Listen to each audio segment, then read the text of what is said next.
माता दी दोस्तों, Shiv Shakti YouTube channel पर आप लोगों का मैं बहुत बहुत स्वागत करती हूँ। मैं उम्मीद करती हूँ, मैं आशा करती हूँ आप लोग अच्छे होंगे, खुश होंगे, खुशहाल होंगे और सभी के घर में माता रानी की मेहर होगी।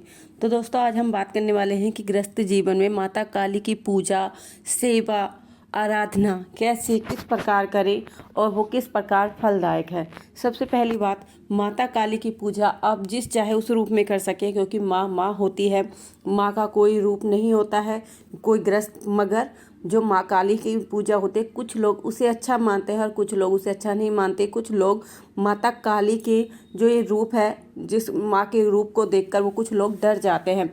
तो माता काली की जो पूजा कर गृहस्थ जीवन में कैसे करें, तो वो मैं आपको बताने जा रही हूँ। क्योंकि माता काली की जो पूजा है वो बहुत से तामसिक लोग भी करते हैं, तांत्रिक लोग भी करते हैं। तांत्रिक लोग जो अपनी शक्तियाँ प्राप्त करने के लिए ये पूजा पाठ करते हैं। मगर आज हम बात करने वाले हैं कि जो सामान्य लोग हैं, जो गृहस्थ जीवन में लोग हैं, वो कैसे माता काली की पूजा अर्चना करें और किस प्रकार वो माता उनके लिए फलदायक होगी। सबसे पहली बात, जो माता काली है उसे कलयुग की जागृत देवियों में कहा जाता है, क्योंकि कलयुग में इस टाइम 3 देवों को जागृत देव माना जाता है। सबसे पहले हैं भगवान हनुमान जी, दूसरे हैं काल भैरव और तीसरे हैं महाकाली। और महाकाली जो माँ है उसकी पूजा बहुत ज़्यादा फलदायक होती है अगर आप लोग करते हो, क्योंकि माता काली कलयुग की जागृत देवी और माता काली बहुत जल्दी आप लोगों से प्रसन्न हो जाती है और आपकी सारे कार्य माता रानी बनाती है। और गृहस्थ जीवन में जो माता काली की पूजा करता है, माता काली उसकी सारी कृपा, उसकी सारे बिगड़े हुए कार्य बनाती है, उसे सारी सुख समृद्धि प्राप्त करती है। तो सबसे पहले आप जब गृहस्थ जीवन में हो और गृहस्थ जीवन में आप माता काली की पूजा करना चाहते हो, तो जब भी आप माता काली की पूजा या व्रत शुरू करना चाहते हो, तो जब भी आप अपने घर में माता काली की तस्वीर लेके आए। सबसे पहली बात है तस्वीर मूर्तियाँ, क्योंकि मार्केट में माता काली के बहुत से रूपों की मेन उग्र रूप की तस्वीर आपको मिलती है। तस्वीर मिलती है। उग्र रूप को देखकर व्यक्ति डर जाता है, मगर हो सके तो माता काली के सौम्य रूप की मूर्ति आपको लेके आनी है अपने घर में। और जैसे कि दिल्ली में कालका माँ का रूप है बिल्कुल सौम्य, अगर आप दिल्ली से माता कालका की मूर्ति ला सको बहुत अच्छा है। अगर आप मार्केट से भी मूर्ति लेके आ रहे हो तो वो सौम्य रूप की मूर्ति आपको लेके आनी है। और जब भी आप अपने घर में मूर्ति स्थापित करो माता काली की, या तो वो शुक्ल पक्ष के सप्तमी को करो या वो कृष्ण पक्ष के सप्तमी को करो, क्योंकि ये बार माँ के शुद्ध बार है, माँ को प्यारे बार है। जब आप माँ की तस्वीर लेके आओ तो पहले उसको आपको पवित्र करना है। पवित्र मतलब उस पर पहले आपको गंगा जल के छींटे लगाने हैं। उसके बाद आपको अपने मंदिर में उसे स्थापित करना है। मंदिर में स्थापित करने के लिए आपको माता की मूर्ति के लिए चौकी बनानी है। चौकी, उस पर आपको लाल कपड़ा बिछाना है। माँ की मूर्ति जिस पर आप रख रहे हो उस पर लाल वस्त्र आपको बिछाना है, और जिस लाल वस्त्र आपको बिछाना है, माता को आपको लाल चुन्नी अर्पण करनी है। वैसे माता काली को काली चुन्नी भी अर्पण की जाती है, मगर जो काली चुन्नी होती है उसे तामसिक रोग माता काली को अर्पित करते हैं। मगर गृहस्थ जीवन में आपको माता काली को लाल चुन्नी अर्पण करनी है, ठीक है। और माता काली की पूजा का समय कौन सा है, क्योंकि माता काली की जो समय है पूजा का वो अलग अलग है, क्योंकि तांत्रिक लोग जो तांत्रिक क्रियाएं करते हैं उनके पूजा का समय अलग होता है, और जो गृहस्थ जीवन में माता काली की पूजा करते हैं उनका समय अलग होता है। वो सुबह ज़्यादा से ज़्यादा सिर्फ 11 बजे तक, सुबह 11 बजे तक, और शाम के टाइम 9 बजे तक वो माता काली की अपनी जो पूजा अर्चना जप तप है उसे वो पूरा कर सकते हैं। क्योंकि जो तांत्रिक लोग होते हैं उनकी पूजा का टाइम रात को 12 से 3 बजे के बीच होता है। वो उस टाइम माता काली की जो है पूजा अर्चना करते हैं। और माता काली का जो आप पूछोगे कि माता काली के दीपक में हमें किसका यूज़ करना है, घी का या तेल का, माता काली के भोग में हमें क्या चढ़ाना है, तो मैं अभी आपको सब चीज़ बताने जा रही हूँ।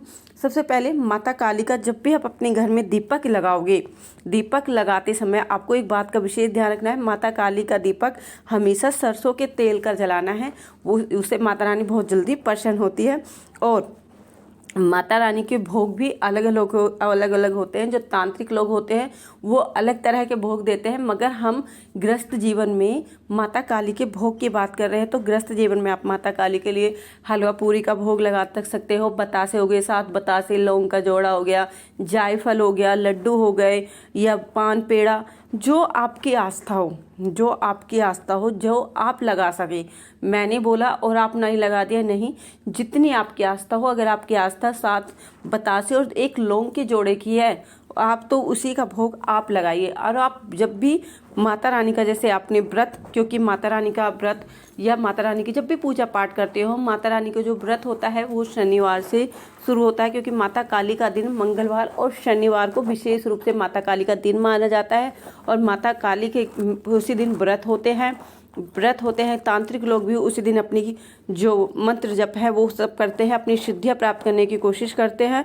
तो ये सब काम जब भी करते हैं, तो आपको विशेष रूप से ध्यान रखना है, जब भी आप माता काली की, जैसे आपने भोग लगाया और आपने व्रत उठा, कैसे व्रत करना है, क्या क्या उनके नियम है, वो मैं आपको बाद में बताऊंगी। आज मैं सिर्फ ये बता रही हूँ कि हम गृहस्थ जीवन में किस प्रकार माता रानी का पूजा पाठ कर सकते हैं। तो आपको किसका भोग देना है, जो आपकी श्रद्धा हो, जितना आप कर सकते हो। मैंने बोला आप करोगे, ऐसा नहीं है। और जिस दिन आपने जैसे व्रत रखा या उपवास रखा, अपने आगे बतासे का भोग दिया है, तो आपको लगातार बतासे का ही भोग देना है। ये नहीं कि आपने एक बार बतासे का भोग दे दिया, अगली बार आप बर्फी चढ़ा रहे हो या पेड़ा लगा रहे हो, नहीं। जो अगर आपने पहली बार बतासे लौंग का भोग दिया है, तो आपको हर बार वही भोग देना होता है। भोग माता रानी को अग्यारी पे दिया जाता है। अग्यारी मतलब जो उपले की कलशी होती है, उसे जलाकर जो उसमें भोग दिया जाता है। अगर अग्यारी के भोग आप नहीं कर सकते हो, तो आप कपूर पर भी माता रानी का भोग दे सकते हो। भोग कब दिया जाए, भोग सप्ताह में, महीना में या 6 महीने में। वैसे तो भोग आपके ऊपर है, आपकी श्रद्धा भाव के ऊपर है। आपको जब टाइम मिले, आप जब टाइम में भोग दे सको, या तो आप सप्ताह में भोग दे सको या महीने में। आप जो भी नियम बनाए उसे पहले ही बोल कर बनाए, और जो आप नियम बना रहे हो उसे बीच में खंडित ना करें, उसे पूर्ण रूप से उसका पालन करना है आपको।